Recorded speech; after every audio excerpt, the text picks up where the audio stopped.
Balancing work and home is getting even more challenging, so having a flexible device that can do a number of things is really important, and a compact Android tablet is the perfect solution. Android users account for the majority of the tablet market, with nearly 600 million devices in use globally. There are more than 2.87 million apps on the Google Play Store, so no matter what you want to do, there's an Android app to help you. My work means that I often find myself travelling around the country and working from different locations.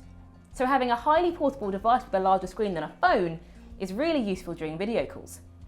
I simply connect to Wi-Fi or hotspot from my phone, and away I go. In many ways, using a portable device with a screen larger than my phone to do video calls is preferable to using my laptop. It also means that if needed, I can use my laptop at the same time as being on a video call.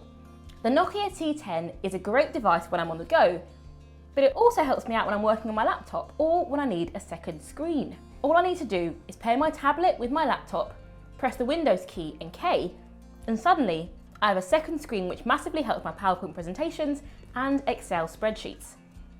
Having the larger screen makes replying to work emails really easy, and there have been occasions where I've left my laptop on my desk and taken my phone, the Nokia T10, and a wireless keyboard on a work trip. That's really travelling light.